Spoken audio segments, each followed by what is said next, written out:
Turning overseas, and the wife of the late Russian opposition figure Alexei Navalny claims her husband was poisoned by the Kremlin.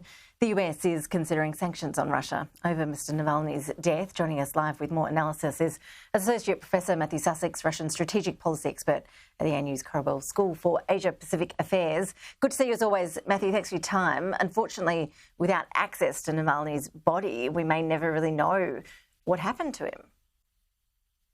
Yeah, that's exactly right, Ash. The Russian authorities have been preventing Navalny's mother from claiming his body, and they said that there's been a post-mortem that was inconclusive, and that they're going to do chemical analysis, which is going to take 2 weeks.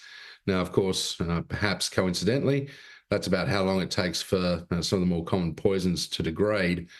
Which is why I think Navalny's wife, Yulia, has come out fairly strongly and say that she believes that that Putin, the poisoner, has struck again.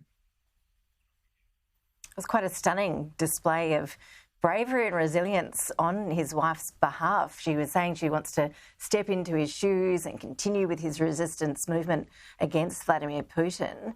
Just how difficult and dangerous is it for regular citizens in Russia to voice that sort of opposition? Well, look, it's extremely dangerous, particularly if you're in Russia.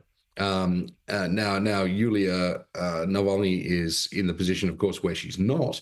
She's overseas, but that's been no barrier to Russian military intelligence sort of reaching out and touching in nasty ways people who are dissidents of the Russian Federation. It includes, the former FSB agent Litvinenko in London, who was poisoned with polonium. It includes the Skripals, who were poisoned with a fourth-generation chemical weapon. So, the Russian government really has no compunction in killing in extravagant ways those people who it deems to be the enemies of the regime, regardless of whether they're on Russian soil or not. So it will be very, very dangerous for Yulia, I think, to carry on Navalny's legacy, and extremely, as you say, brave of her for doing so.